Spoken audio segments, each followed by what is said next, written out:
الله الرحمن الرحيم. بسم الله الرحمن الرحيم. السلام عليكم ورحمة الله وبركاته. إن الحمد لله نحمده ونستعينه ونستغفره ونعوذ بالله من شرور أنفسنا ومن سيئات أعمالنا.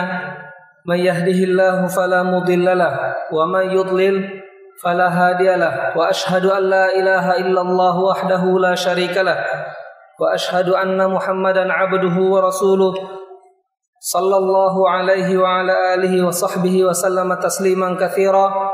أما بعد، اللهم لا سهل إلا ما جعلته سهلا وأنت تجعل الحزن إذا شئت سهلا. اللهم سهل علينا أمورنا وعلمنا ما ينفعنا وانفعنا بما علمتنا يا أرحم الراحمين. اللهم زدنا علما نافعا وعملا صالحا بفضلك وكرمك يا أكرم الأكرمين. Ma'asyiral muslimin rahimakumullah. Alhamdulillah kita sudah berada di malam ke-28. Tidak terasa beberapa hari lagi mungkin Ramadan hanya tinggal kenangan. Makanya betul apa yang dibilang oleh Allah, ayyaman ma'dudat. Kutiba alaikumus siyamu kama kutiba alal ladzina min qablikum la'allakum tattaqun. Ayyaman ma'dudat. Ayyam ma'dudat itu maksudnya cuman beberapa hari ma'dudah yang bisa dihitung. Sekarang baru kita terasa Ramadan cepat sekali berlalu ya Pak ya. Makanya yang belum merasakan nikmatnya beribadah segera muhasabah diri ya. Yang belum mendapatkan malam Lailatul Qadar masih ada satu malam lagi ya. 29. Ada yang tadi pagi lihat matahari atau ketiduran semua? Sepertinya pagi tadi ini ya bagus ya. Saya lihat pagi tadi cahayanya tidak panas. Saya pun tidak sempat melihat. Saya masih dalam perjalanan. Ya, kita lanjut. Bapak Ibu, kita lanjut. Bismillah. Amalan harian yang ke-12 sudah banyak ya. Rata-rata amalan kita itu menghapus dosa, sudah banyak. Makanya ajib kata para masyayikh. Aneh sebenarnya seorang muslim itu, seorang mukmin kalau dia beramal, dia mau beramal soleh dan masih saja nanti masuk neraka, itu aneh sebenarnya. Sebab banyak amalan dalam Islam ini yang menggugurkan dosa. Beristighfar menggugurkan dosa, salat setelah wudhu menggugurkan dosa. Banyak sekali amalan kita itu yang menggugurkan dosa. Puasa menggugurkan dosa banyak sekali. Jadi dosa kita itu bisa gugur dengan banyak cara. Jadi agama kita ini min samahatil Islam, karena Islam itu agama yang rahmah. Dan Allah pun tahu, law lam tudhnibu la atallahu biqaumin yudhnibun fayastaghfiru lahum. Jadi seandainya kita tidak berdosa, Allah akan datangkan kaum yang baru, kita akan dihancurkan oleh Allah. Allah akan datangkan kaum yang baru yang mereka akan berdosa dan Allah ampuni mereka, seperti itu. Karena memang dosa itu sudah melekat di hakikat anak Adam. Karena walaqad ahidna ila Adam fanasiya walam najid lahu azma. Bapak kita Adam sudah dijanji, sudah ditegur oleh Allah, sudah diingatkan oleh Allah, ya Adam, la taqraba hadhihi syajarah. Jangan dekati pohon ini. Lalu apa yang terjadi? Adam pun tergoda kan? Fadallahuma bighurur, digoda oleh setan. Makanya setelah Adam turun ke bumi, alam anhakuma antilkuma syajarah. Ini yang menyatakan bahwasanya surga itu memang surga. Jadi sebagian ulama berpendapat surganya Adam itu bukan surga yang sesungguhnya, ya bukan surga yang akan kita masuki kalau kita masuk surga insyaallah ya Rabb. Jadi sebagian ulama berpendapat surganya yang Adam yang disebutkan di dalam surah Al-Baqarah, uskun anta wa zaujukal jannah, kata-kata jannah ini ada yang menafsirkan itu jannah itu kan kebun, kayak kebun ya. Jannah itu kayak ya artinya kan kebun, dan surga itu sebenarnya bagaikan Ya kebun ya, apa bahasanya, bukan kebun ya, apa ya? Bukan tanaman, Pak. Bagai ya apa gitu, pokoknya apa, pemandangan taman, taman maksudnya ya, taman ya, betul. Jadi sebagian ulama berpendapat sorga yang ditempati oleh Adam itu bukan sorga yang akan kita masuki, tidak mungkin, sebab dari uslub Al-Quran sudah kelihatan. Di awal Allah bilang wala taqraba hadhihi syajarah. Jadi Allah dan Adam di surga, dan Allah mengingatkan la taqraba, kamu berdua Adam dan Hawa jangan dekati hadhihi syajarah. Hadhihi kan dekat, syajarah pohon ini, jadi pohon ini dekat. Dan setelah Adam turun, bagaimana firman Allah? Langsung berubahnya alam anhakuma, bukankah kalian berdua dan Adam dan Hawa itu sudah jauh kan, sudah di bumi, sudah tidak di surga. Alam anhakuma antilkuma syajarah, bukankah kalian sudah saya larang dari syajarah yang tilkuma itu menyatakan jauh, tilka itu jauh, sudah ada lam di situ. Lam itu menyatakan lil bu'di, kata ulama nahwu, itu tilkuma syajarah wa aqul lakuma inna syaitana lakuma aduwwum mubin. Nah, seperti itu. Jadi makanya kita banyak-banyak beristighfar, semoga dosa kita diampuni. Sekarang kita masuk ke permasalahan melaksanakan sholat fardu pada waktunya. Nah, ini amalan yang biasa kita lakukan ya, melaksanakan sholat fardu pada waktunya secara berjamaah. Sekarang saya mau tanya kepada jamaah semua, apa hukum sholat jamaah di masjid? Wajib. Nah, ayo, ada lagi pendapat lain? Fardu ain dengan wajib sama, Pak. Fardu ain sama wajib sama. Ya, kecuali wajib kita tafsirkan dengan fardu kifayah. Nah, jadi ulama berbeda pendapat juga dalam masalah apa? Ya, saya harus jujur ya, harus saya sampaikan, maksudnya ulama berbeda pendapat dalam masalah sholat jamaah. Ada yang mewajibkan, dan mewajibkan ini dua kelompok, Hanabilah, ulama mazhab Hambali, dan Zahiriyah, ulama mazhab Zahiri. Yang Hambali cuma mewajibkan, yang Zahiri menambahkan bahwasanya sholat jamaah ini tidak hanya wajib, tapi syarat sah sholat. Maksudnya apa? Tak kala orang mendengar nida, mendengar azan, Allahu Akbar, Allahu Akbar, dan dia di rumah dan dia tidak ada uzur, lalu dia tidak pergi ke masjid, maka tidak sah sholatnya di rumah. Ini mazhabnya Zahiri, ini mazhab yang paling streng, maksudnya yang paling keras dia. Nah, maksudnya orang yang dengar azan dan dia di rumah dan dia tidak ada uzur, azan terdengar, dia tidak ada uzur, dia di rumah dan sholat tidak sah, karena syarat sah sholat berjamaah. Jadi mana tadi? Mazhab Hambali dengan Zahiri mewajibkan. Yang menyatakan sunnah muakkadah siapa? Berarti selainnya, dimulai dari Hanafi, Maliki, Syafi'i. Jangan kebalik, Pak ya. Jadi dimulai dari Hanafi dulu karena itu paling tua. Hanafi, Imam Hanafi gurunya Imam Malik, Imam Malik gurunya Imam Syafi'i. Makanya Hanafi, Maliki, Syafi'i. Nah, seperti itu. Ini mereka ini tiga mazhab ini menyatakan sepakat bahwasanya salat jamaah di masjid sunnah muakkadah.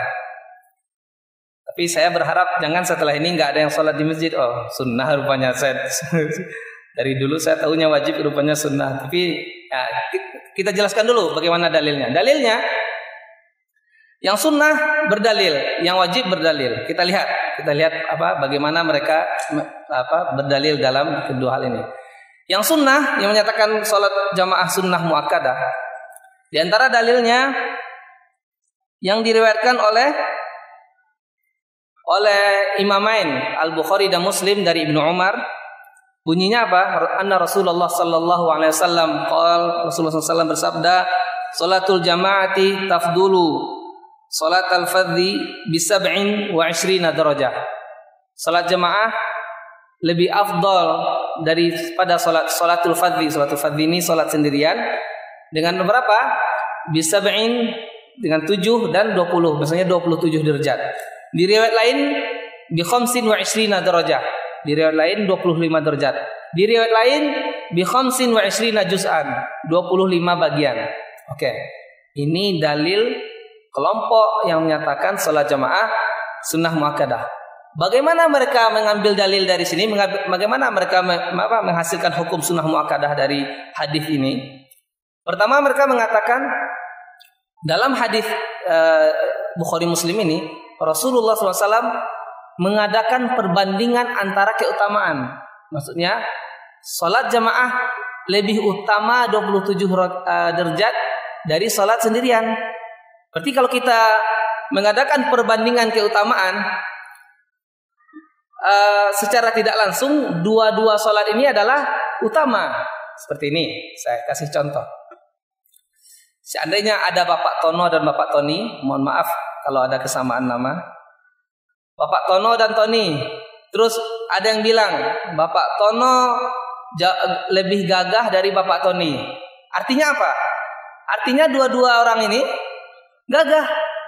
Cuman yang satu lebih gagah dari yang satu lagi. Sampai di sini paham Pak ya? Ya maksudnya paham ya?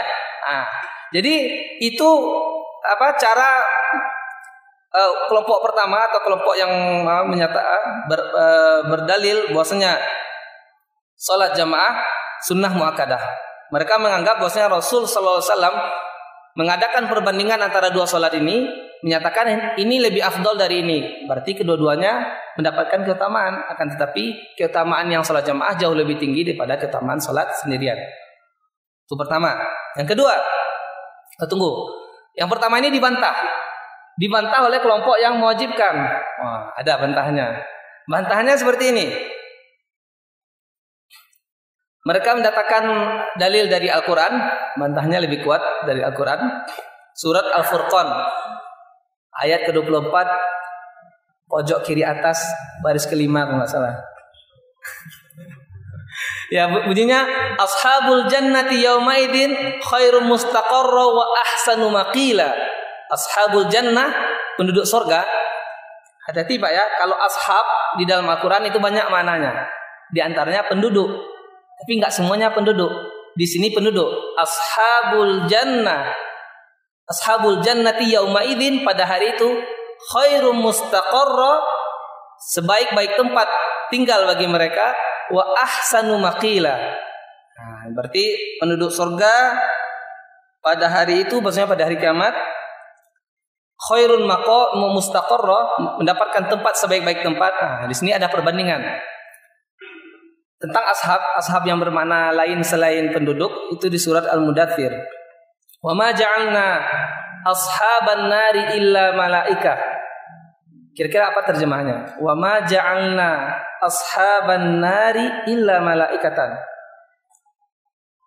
Pernah kejadian dahulu waktu saya di Mesir, ada seorang pelajar, dia lagi murojaah. Biasa kan orang murojaah. Ini benar kejadian ini. Ya. Jadi dia lagi murojaah di depan di masjid. Masjid waktu itu lagi kosong, dia murojaah. Saya duduk di belakang. Mungkin karena mau ujian ini ya, ujian Al-Quran kan, kita kan punya madah Al-Quran. Jadi dia murojaah surat Al-Mudaththir ini.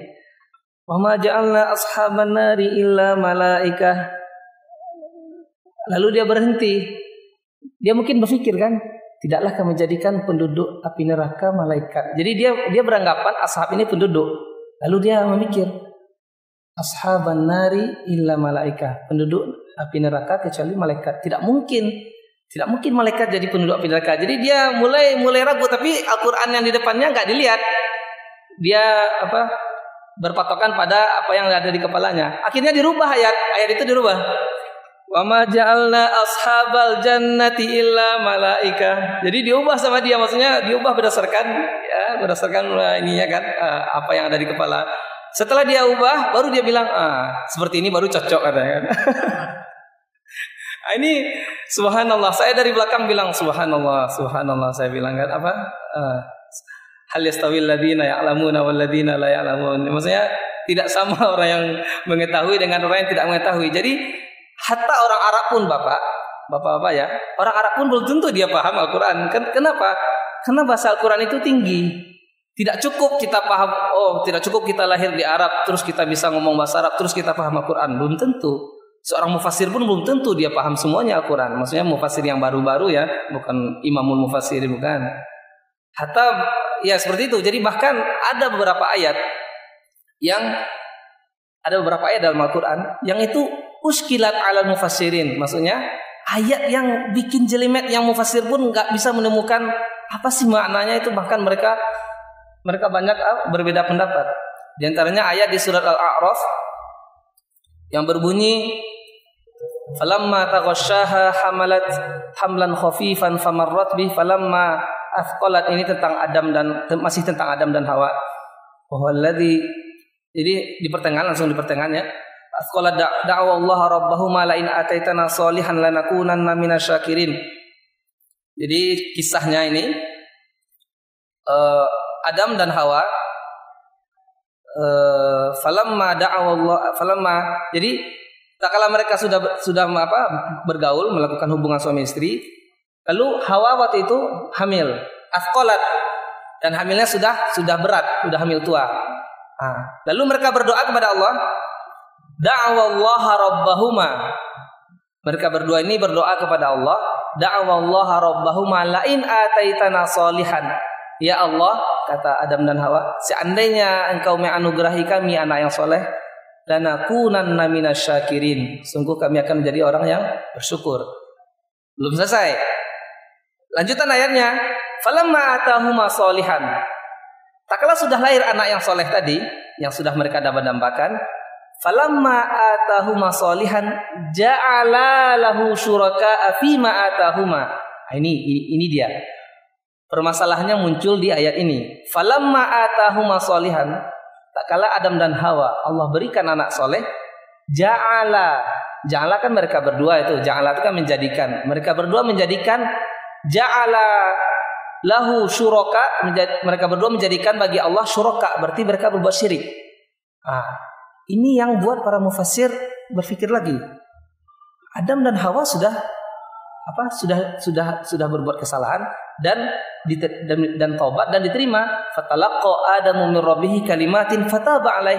Adam dan Hawa berbuat salah, bertobat dan diterima. Fataba alaih. Dan sudah diterima taubatnya kan? Ini ja'ala lahu syuraka'a. Adam dan Hawa menjadikan bagi Allah serikat, berarti berbuat syirik kan?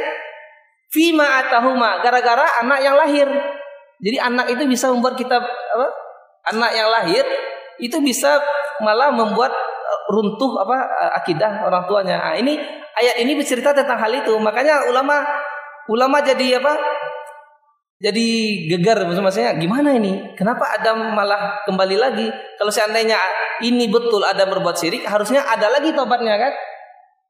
Tapi tidak disebutkan dalam Al-Quran.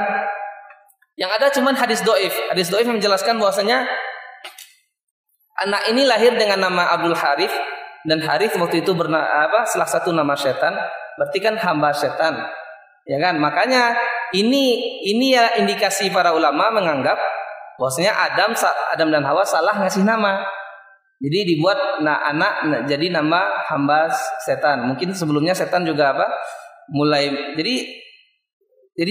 mulai dari bapak nenek moyang kita, yaitu Nabi Adam alaihissalam, itu tak lepas dari gangguan setan Bapak Ibu. Selalu. Jadi dari kisah Adam tuh banyak sebenarnya dia selalu dirongrong oleh godaan setan. Makanya kita sebagai anak Adam, anak cucu Adam, selalu ucapkan a'udzubillahi minasyaitonir, selalu ta'awudz itu diperbanyak. Jadi ayat ini, ya kita kembali, ayat ini sebenarnya jadi kancah perdebatan oleh para ulama. Apa syirik apa ini? Apakah gara-gara nama ini? Terus apa kisahnya? Semuanya hadis yang menjelaskan ini hadis dhaif. Seperti itu. Tapi nanti ini karena bukan permasalahan saya. Jadi salah satu yang dirojihkan oleh para ulama yang muhaqqiqin minal mufassirin yang kibar, yang senior, menganggap ini bukan perbuatan Adam sebenarnya. Jadi ja'ala lahu syuraka fima atahuma, dan apa yang dijelaskan dalam hadis dhaif bahwasanya Adam memberi nama Abdul Harith karena setan merusak anak yang lahir. Jadi anak baru lahir dari Adam waktu itu langsung meninggal. Lahir lagi anak, meninggal lagi. Akhirnya setan bilang di hadis dhaif ini, udah kasih aja nama Abdul Harith, dan Harith itu nama setan. Nah, akhirnya karena Adam dan Hawa butuh momongan, udah terpaksa ngasih nama ini. Ini yang dijelaskan dalam hadis yang dhaif itu. Kan tetapi kata muhaqqiqin minal mufassirin, di antaranya Imam Tabari dan yang lain, menganggap permasalahan ini sebenarnya bukan kesalahan Adam. Jadi ja'ala ini sebenarnya isyarahnya memang untuk Adam dan Hawa, tapi yang melakukan kesyirikan itu adalah anak cucu Adam nantinya. Makanya ja'ala lahu syuraka'a fima atahuma, itu sebenarnya anak cucu Adam yang Allah anugerahi, Adam dan Hawa dianugerahi anak cucunya ini yang nantinya akan berbuat syirik. Makanya fata'alallahu amma yusyrikun ayusyrikuna ma la yakhluqu syai'an wa hum yukhlaqun. Makanya datang ayat selanjutnya menjelaskan juga syirik yang mereka anak cucu Adam lakukan itu adalah ayusyrikuna ma la yakhluqu syai'an. Syirik mensyirikati Allah dengan apa yang tidak bisa menciptakan sesuatu. Ya maksudnya syirik memang syirik akbar. Nah, seperti itu. Tapi kita kembali lagi. Kita sampai di mana tadi? Sampai sholat ya. Perbandingan dua mazhab dalam menyatakan sholat itu fardu ain atau sunnah muakkadah. Berarti tadi dalil yang menyatakan sholat jamaah lebih afdol dan dua-duanya ini berarti utama dibantah oleh kelompok yang mewajibkan, bilang dalil saya adalah ashabul jannati khairun mustaqarra wa ahsanu maqila. Ashabul jannah, penduduk surga, jauh lebih baik daripada penduduk neraka. Allah sendiri menegaskan dalam Al-Qur'an, penduduk surga itu lebih baik daripada penduduk neraka. Seandainya kalian bilang kalau ada perbandingan kebaikan, berarti dua-duanya baik, yang satu jauh lebih baik dan yang satu baiknya biasa, berarti penduduk neraka baik. Kan gitu. Nah. Sedangkan di ayat lain Allah bilang wa ma'wahum jahannam wa bi'sal masir, dan tempat mereka adalah jahannam. Tak kalau Allah bercerita tentang penduduk neraka, tempat mereka jahannam wa bi'sal masir, dan jahannam itu adalah tempat kembali yang paling buruk. Nah, gimana ini? Apakah perbandingannya seperti itu? Enggak mungkin kan Allah bilang khairun mustaqarran, surga ini adalah tempat terbaik, akan tetapi neraka mendapatkan kebaikan, enggak mungkin. Sedangkan neraka adalah tempat terjelek. Lalu kenapa Allah pakai kata khair? Dijawab lagi oleh ulama yang menganggap hadis tadi mustahab, salat Jumat mustahab, katanya betul. Ayat ini keluar dari perbandingan yang biasa dilakukan oleh manusia. Karena ini Al-Qur'an. Jadi Al-Qur'an itu biasa memiliki kaidah-kaidah yang keluar dari kebiasaan. Ya karena memang Al-Qur'an luar biasa. Jadi Al-Qur'an luar biasa Bapak Ibu. Karena luar biasanya dia tidak bisa tunduk dengan peraturan manusia. Jadi kalau manusia bikin peraturan, ulama fikih bikin peraturan tidak boleh seperti ini, langsung Al-Qur'an membantah, maksudnya dia tidak bisa tunduk. Al-Qur'an tidak akan tunduk dengan peraturan manusia karena yang buat Rob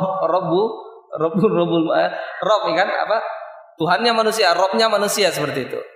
Makanya perbandingan ini ashabul jannah khairun mustaqarran, ini tidak berarti neraka baik. Jadi khair di sini memang hanya kebaikan untuk surga. Dan ini keluar dari cara perbandingan yang biasa kita lakukan di dunia, maksudnya umat manusia. Makanya dibantah lagi oleh kelompok pertama yang menganggap salat jamaah itu sunnah muakkadah, katanya itu perbandingan yang dibuat oleh Allah dan itu tidak bisa dipakai di hadis ini. Kenapa tidak bisa dipakai? Karena masih ada riwayat lain. Nah, pertama, masih ada riwayat lain yang menjelaskan. Riwayat lain diriwayatkan oleh Imam Ahmad dan Nasa'i, bahwasanya Mihjan Ad-Dili, salah seorang sahabat, pernah bertemu dengan Rasulullah SAW di masjid. Pada waktu itu azan, adzan al-muadzin wa huwa yajlis. Jadi si Mihjan ini ketemu dengan Rasulullah SAW di masjid, dia duduk. Lalu Rasulullah SAW faqoma Rasulullah SAW wa shalla. Rasulullah SAW mendengar azan, berdiri sholat, dan setelah sholat kembali lagi. Ya setelah sholat kan biasa kita setelah sholat balik. Waktu Rasulullah SAW balik setelah sholat, si Mihjan tadi masih saja duduk, mazala yajlis fi hayatihi. Masalah dia masih saja duduk dalam keadaannya dia sebelum Rasul salat. Lalu Rasulullah SAW bertanya, "Alasta muslim?" Maksudnya, bukankah kamu muslim? "Maladzi mana'aka an tusalliya ma'ana?" Kenapa kamu tidak mau salat bersama kami? "Bala ya Rasulullah." Maksudnya jawabannya bala, ya benar saya muslim. "Walakinani qad shallaitu ma'a ahli." Ya betul, tapi saya sudah sholat. Saya kebetulan sudah sholat duluan di rumah. Ma'ahli itu maksudnya sudah sholat duluan di rumah. Lalu kata Rasulullah SAW, fa in ji'ta, kalau kamu datang lagi, wa wajatan nasa yusallun fasalli ma'ahum.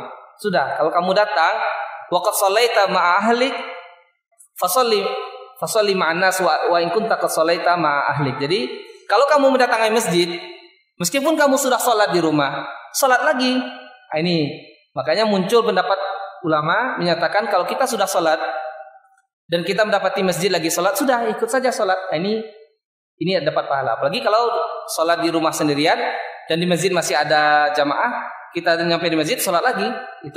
Ini dalil yang menyatakan bolehnya sholat diulang kalau ada fadilahnya seperti itu.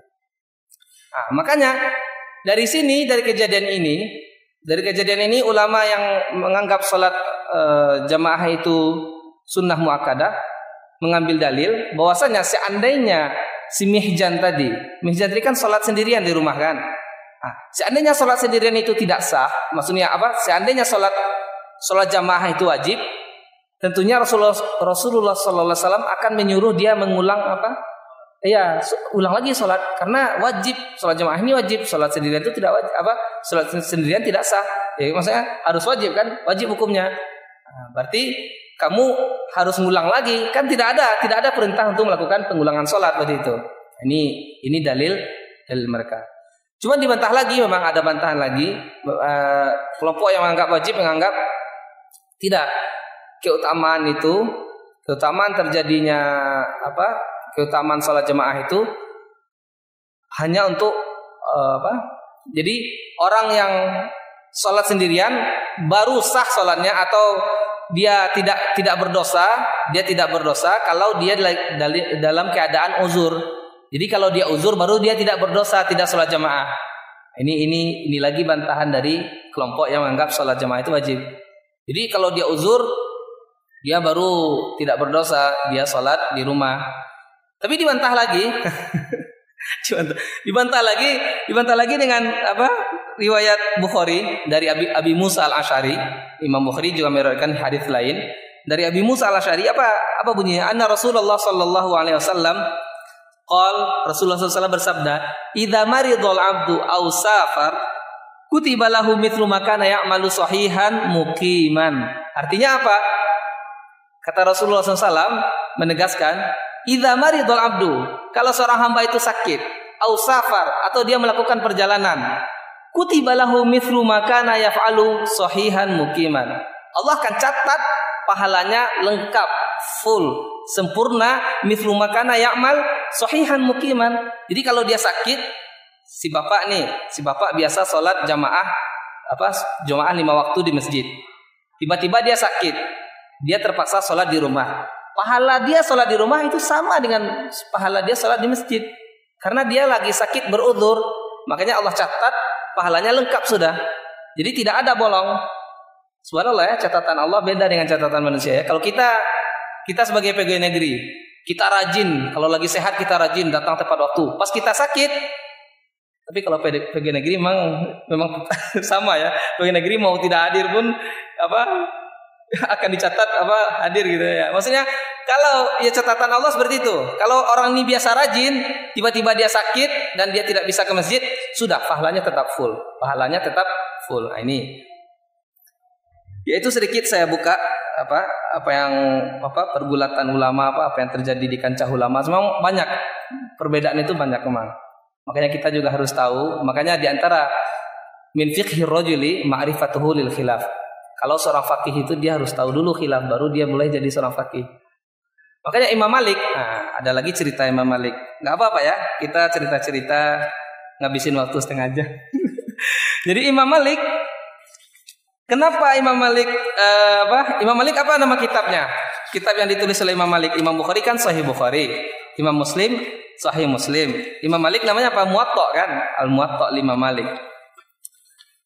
Jadi kisahnya pada suatu saat Abu Ja'far Al-Mansur, Khalifah Abbasi, salah seorang khalifah di zaman Abbasi, melakukan haji. Jadi khalifah haji. Khalifah ini untuk Bapak ketahui, khalifah di zaman dahulu itu tidak ada yang di atasnya kecuali Allah. Paham enggak? Jadi khalifah itu benar-benar super power. Seluruh kekuatan itu di tangan dia. Seluruh hasil bumi dunia ini pokoknya tidak ada seorang pun yang berkuasa di bumi ini kecuali setelah khalifah itu tidak ada kecuali Allah. Maksudnya itu saking khalifah itu bisa berbuat apa saja gitu. Jadi Islam tak kalah jayanya. Memang semuanya itu masjid ini bisa diisi dengan emas oleh khalifah. Jadi memang Islam tak kalah jaya, benar-benar jaya. Memang benar-benar subhanallah super power, jauh lebih daripada apa yang kita bayangkan. Khalifah Abu Ja'far Al-Mansur pergi haji dengan rombongannya, dengan berbagai atributnya akan pergi haji. Dan khalifah tentunya tahu alim ulama di zaman itu yang paling terkenal, tersohor, yang paling hebat adalah Imam Malik di zaman itu. Oke. Datang khalifah memanggil khalifah mengajak berkumpul dan ingin memuliakan Imam Malik. Diajaklah berkumpul. Diajaknya berkumpul dari setelah salat subuh. Lalu apa kata Imam Malik?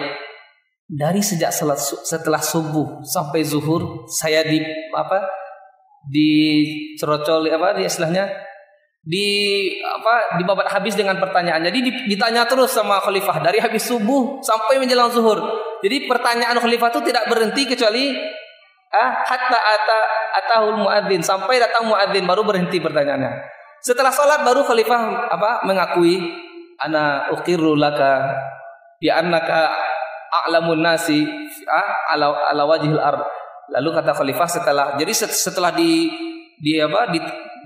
dicocori bahasa ininya. Intinya ditanya seluruh masalah apa yang ada di unek-unek khalifah ditanyakan dari pagi subuh jam berapa kalau di sini? Jam 5 ya. Anggap jam 5 sampai zuhur jam 12. Ada 7 jam pertanyaan, enggak henti-henti kan? Lalu disertai dengan pertanyaan kayak polisi nanya ini kan, nanya ini kan. Ditanya, semuanya kejawab. Lalu kata khalifah, anta a'lamun nasi ala wajhil ardi. Apa kata Imam Malik? La ya khalifah. Wallahi lastu bi'alamin nas. La, walakinaka taktumuhu anin nas ya. Kamu memang tidak mengakui, tapi saya mengakui. Lalu kata khalifah, di sini munculnya. Khalifah mulai memberikan masukan, katanya, uktub linnasi kitaban. Kalau gitu, ayo Imam Malik, coba kamu tulis untuk manusia, coba kamu bikin tulisan, uktub linnasi kitaban, bikin tulisan. Tajtanibu fihi min syada'id Ibnu Umar, maksudnya kamu kumpulkan hadis Rasulullah SAW, kamu kumpulkan pendapat ulama, tapi kamu jauhi syiddahnya Ibnu Umar. Wa syawat Ibnu Mas'ud, dan perkataan-perkataan Ibnu Mas'ud yang agak jauh dari perkataan jumhur. Lalu ijma' ajma' alaihin nas, dan kumpulkan apa yang biasa dilakukan oleh banyak orang. Wa waqtihu linnas, dan mudahkan kitab itu. Makanya waqtihu linnasi tauti'atan, dari waqti, ya kan? Mudahkan. Itu makanya kitab yang ditulis itu jadi muwatta, yang dimudahkan, yang dipaparkan untuk manusia. Lalu katanya, wa in fa'alta hadza, seandainya ini kamu lakukan, kata khalifah, la aktubanna kutubaka bima'id dhahab wa la ursilannaha ilal amsar. Kalau saya masih hidup dan kamu selesai melakukan itu, saya akan tulis buku kamu ini bima'id dhahab, dengan tinta emas. Kiswahnya Ka'bah dengan tinta emas ya Pak ya? Kalau nggak salah berat emas yang dipakai untuk kiswah Ka'bah itu berapa kilo gitu, kilogram, sampai berapa miliar, itu cuman untuk emas yang jadi itu saking ini ya. Jadi kata khalifah, saya akan tulis buku kamu bima'id dhahab, dengan tinta emas, dan saya akan bagikan di seluruh amsor, di seluruh kota di wilayah kekuasaan umat Islam. Dan wala ahmilanna nasa 'alaiha, dan saya akan paksa manusia untuk mengikuti buku kamu ini, karena dia kan udah saking gandrungnya kan, kamu mah orang paling hebat. Saya akan paksa manusia untuk mengikuti apa yang kamu tulis.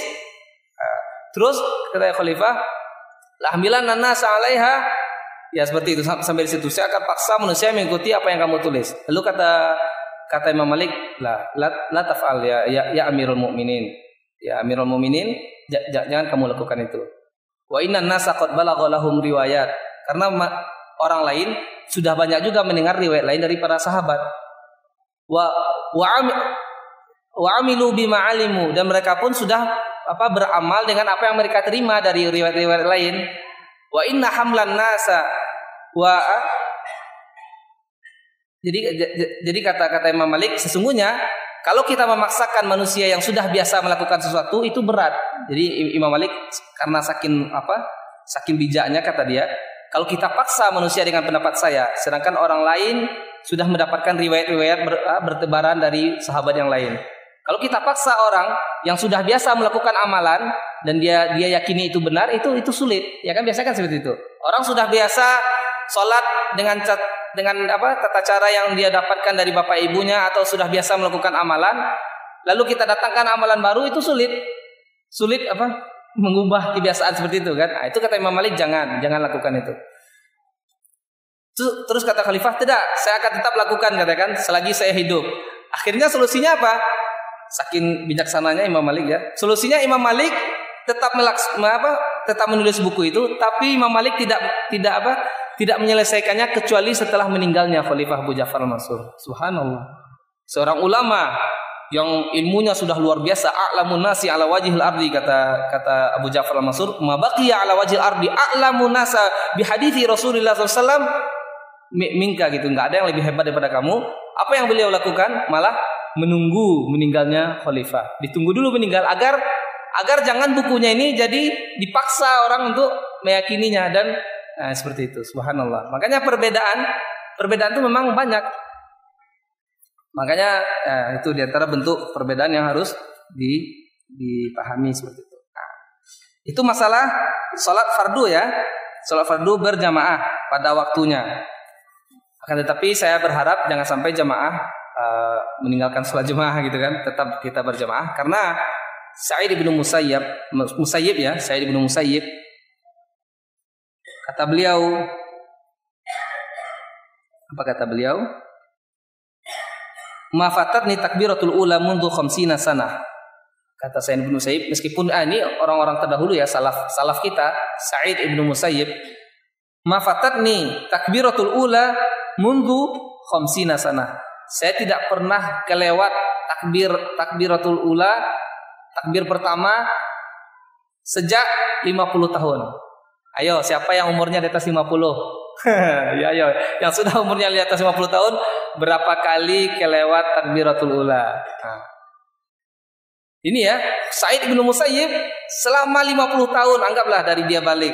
Sejak dia balik, dia tidak pernah ketinggalan takbiratul ula. Ayo, di mana kita kira-kira? Bagaimana kita dengan salaf? Ini salah seorang, baru salah seorang ya. Kalau saya lanjutkan membacanya makin malu kita nih. Terus kata Sa'id bin Musayyib, wa manadhartu fi qafar rajul, saya itu tidak pernah melihat bagian belakang orang fi shalah mundu khamsina sanah. Ini penegasan makna pertama tadi, katanya saya selalu dapat takbiratul ula dan saya tidak pernah melihat punggung orang gitu. Intinya nggak pernah melihat belakang orang sholat selama 50 tahun. Subhanallah. Ini mereka yang inilah salafus soleh. Inilah salaf yang harus kita tiru kan. Terus ada lagi perkataan Ibnu Abbas. Ibnu Abbas lewat dulu. Ini Ruya anna Maimun ibnu Mihran atal masjid. Maimun ibnu Mihran pernah dia mendatangi masjid. Lalu kata orang, inna nasa qad insarafu, udah salat sudah selesai. Faqala inna lillahi wa inna ilaihi rajiun.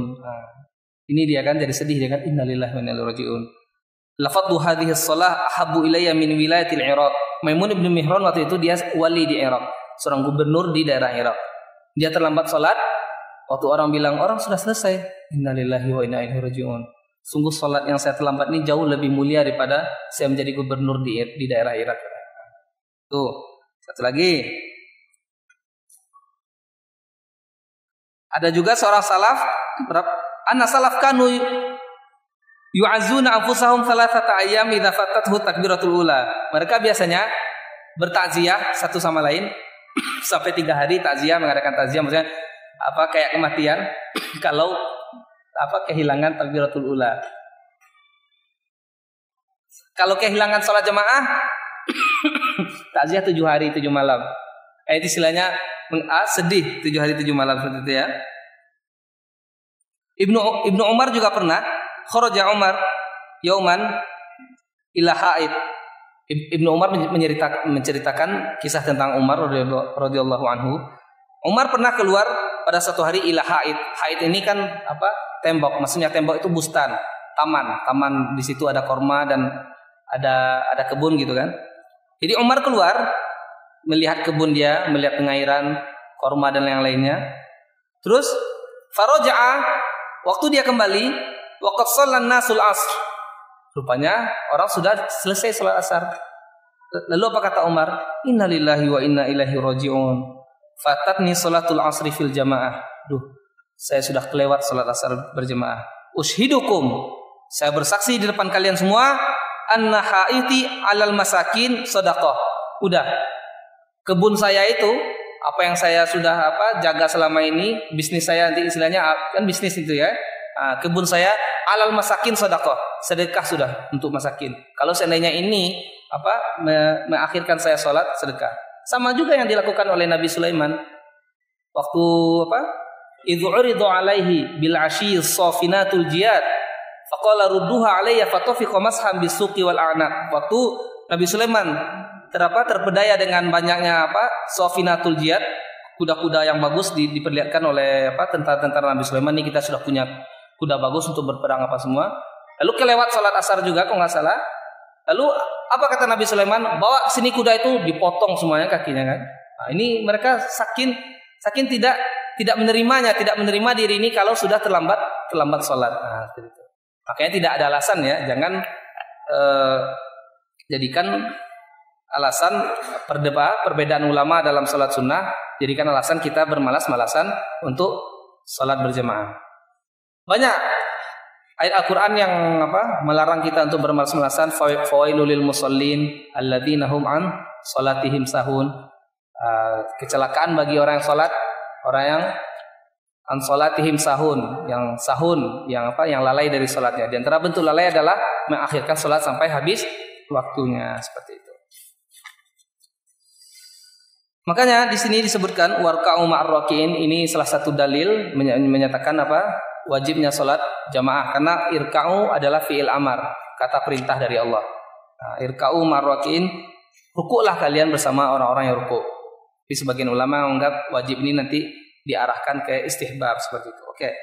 Hadis lain, jika engkau mendengar azan maka penuhilah panggilan Allah. Makanya kalau kita memiliki rumah di dekat masjid, ini orang rumahnya dekat masjid paling harus pertama ke masjid, karena dia paling pertama mendengar azan nih.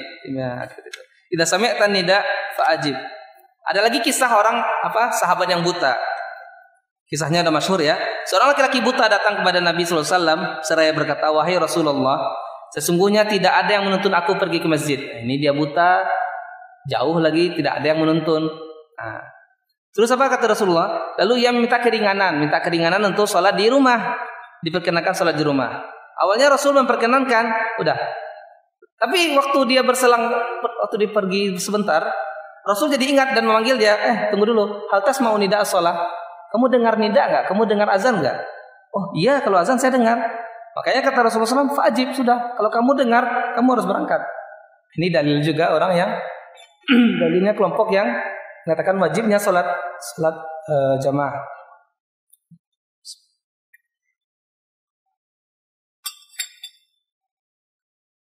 Terus hadis lain yang menyatakan fadilahnya salat tepat waktu dan salat jamaah. Barang siapa salat fardu karena Allah, salat fardunya ikhlas ya. 40 hari dengan berjemaah. Nah, ini yang sholat yang bisa membuktikan kita itu tidak munafik ini. Kalau kita bisa menjaga diri 40 hari, ya 5 waktu ya, 40 hari 5 waktu tidak kelewatan takbiratul ula.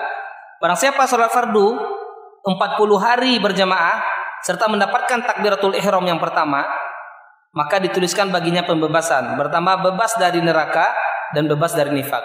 Sudah, subhanallah. Kalau kita bisa sepakat 40 hari tidak melepaskan diri dari dunia, 40 hari sholat 5 waktu tidak ketinggalan takbiratul ula, sudah. Kita akan dapatkan kartu bebas neraka, kartu bebas munafik. Nanti kalau dipanggil malaikat Malik, sini kamu. Ini kartu saya kan. Kan jadi itu gunanya kartu kan. Kayak orang ini kan mau masuk apa ya kamu? Nih kartu kan. Ini sudah dapat kartu sudah. Jadi kalau ingin mendapatkan kartu bebas neraka gimana caranya? Jangan sampai lepas sholat 40 hari 50 malam. Sholat tidak lepas takbiratul ula, maksudnya tidak kelewat gitu. Waduh, saya sendiri belum pernah kayaknya. Ada aja kalau sudah berniat pasti banyak cobaannya. Kalau kita gak berniat kadang dapat. Yang biasanya yang menghalang itu safar. Makanya saya tidak habis pikir bagaimana Sa'id Ibnu Musayyib ini 50 tahun tidak ketinggalan takbiratul ula. Kayaknya dia di masjid aja kayaknya. Iya, mungkin bagaimana dia mengatur waktunya kan, waktu dia berdagang apa semua, bagaimana kira-kira itu? Dan bagaimana dia kalau safar? Apakah dia tidak pernah mengadakan safar? Atau bagaimana cerita? Itu sulit ya kan? Seperti itu. Ya, kita bermohon kepada Allah semoga dimudahkan untuk melakukan itu. Lalu selain itu kita juga harus menjaga saf. Ini Masjid As-Saff ya, Masjid As-Saff, saf. Bahasa Indonesianya saf, bahasa Arabnya saf. Artinya ya itu barisan. Jadi menjaga barisan juga ada beberapa pendapat. Pendapat yang paling kuat sepertinya wajib kalau kita lihat dari nususnya. Karena la tusawwunna sufufakum aw la yukhallifannallahu baina wujuhikum. Kamu cuma 2 pilihan kata Rasulullah SAW. Kalau tidak kamu luruskan saf, kalau tidak kamu akan bercerai-berai. Nah, berarti kan ada tahdid di situ kan, ada ancaman. Ya makanya kita harus berusaha sebaik mungkin kita berusaha meluruskan saf. Meluruskan itu maksudnya apa? Jangan sampai ada yang maju, yang mundur, terus harus kalau berdempetan itu namanya tarosu. Makanya sawu wa tarosu. Tarosu itu maksudnya berdekatan. Sawu maksudnya lurus. Kalau di sini mendingan, di Indonesia ini mendingan di masjid ini ya. Kalau di kampung, aduh. Saya kalau sudah sholat di kampung tuh satu sajadah buat satu orang kan. Kalau kita geser-geser kaki, biasanya marah dia. Ngapain kamu geser-geser?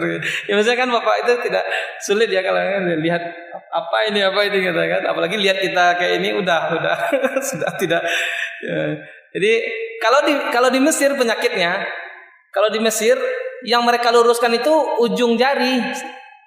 Salah ya. Yang harus diluruskan kan ujung tumit, ya kan di belakang kan. Kalau di Mesir saya perhatikan banyak kesalahan. Itu yang mereka, jadi ada garis, biasanya kan ada garis. Jadi kayak karpet ini ada garis, dibuat garis. Dan buat garis itu pun diperdebatkan oleh ulama. Kenapa dibuat garis? Ada yang menganggap itu tidak boleh buat garis. Ya kan ada sebagian buat garis biar memudahkan. Dibilang tidak, itu tugasnya seorang imam. Makanya dahulunya kan memang imam itu datang dari belakang. Jadi sudah menjelang qomat imam masuk dari belakang, memperhatikan saf satu-satu sampai ke depan. Makanya tidak ada kalau garis dibuat imam sudah tidak, berarti imam sawu sufufakum itu pun enggak lihat jamaah. Harusnya imam kan sawu sufufakum lihat jamaah, memang diperhatikan, dilihat satu-satu. Oh, itu tolong masuk ke depan, tolong itu memang diperhatikan seperti itu kan. Jadi itu saf. Kita harus memang benar-benar menjaga saf untuk keutamaan kita sholat. Nah, seperti itu. Dan apa tadi yang disejajarkan itu tumit ya. Disejajarkan terus apa semuanya Oke. Ya waktu sudah ini ya. Apalagi kita semitan tidak sudah, saf sudah. Nah, ya besok kita lanjutkan zikir setelah sholat ya Pak ya. Nah, besok zikir setelah sholat dihafal. Yang punya bukunya dihafal dulu. Kalau sudah hafal alhamdulillah. Nah, kita cukupkan ya. Subhanakallahumma wa bihamdika asyhadu an la ilaha illa anta astaghfiruka wa atubu ilaik. Assalamualaikum warahmatullahi wabarakatuh. الحمد لله رب العالمين